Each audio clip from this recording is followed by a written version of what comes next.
Hi everyone, this is Manyu.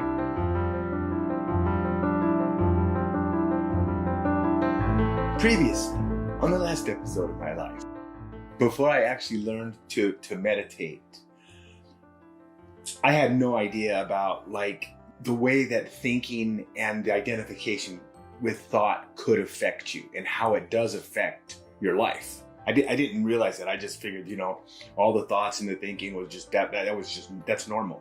And everybody does it, and everybody does it a different way.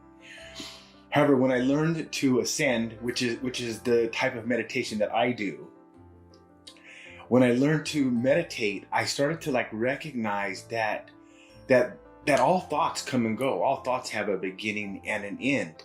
However, because of certain habits and in certain ways that we view our thoughts, we identify with them. And when we identify with the thoughts, we begin this process of thinking. And then that right there, whatever we're thinking about affects our experience of life. If you're thinking about something that's something that happened to you that's sad, and you constantly identify with that, you're gonna create this state of sadness. Same thing with something that happened, that if you had some trauma in your life, you identify with that can create some levels of stress and create some levels of anxiety, in your life.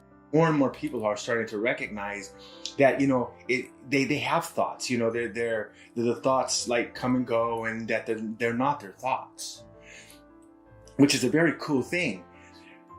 However, one of the things that I'd like to address today is that the idea that the thought itself has to change. The content of the thought has to change. For example, I was talking about something sad, something that happened to you, somebody passed away, somebody left. And then all of a sudden that thought continues to come up, and we sometimes believe that we have to change this thought. In order for us to experience more peace and happiness, the thought itself has to change. But if you look at it from a different way, right? Look at it from this way. All thoughts have a beginning and an end. All thoughts come and go. And so when you begin to recognize all thoughts come and go, you start to also realize that you have thoughts, so you're not your thoughts. And that's a big deal right there, because if you recognize you have thoughts, but you're not your thoughts, then really it's just a matter of not identifying with them so frequently. Then it's a matter of letting go of the condition of identification. By doing that, you start to recognize it's not about the content of the thought. It's not about the quality of the thought. It's not about actually how many thoughts you even have. It's your relationship to thoughts, your relationship to your mind. That's a big key picture right there, ladies and gentlemen. Because if you can see that it's not about trying to change this, it's simply about the ability to observe it, to watch it, and not identify with it, then these thoughts that previously would cause some type of stress, some kind of maybe sadness or anger or something, these thoughts don't have to change. It's the ability to actually just allow them to be, and then all of a sudden then they move by. Just like all thoughts come and go, all thoughts come and go, they pass by like clouds on a summer day. Recognizing that you're not your thoughts is a very, very key element, regardless of whatever type of meditation practice that you do.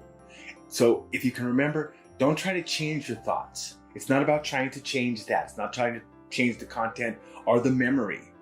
It's about allowing the thoughts to actually just be as they are without identifying with them.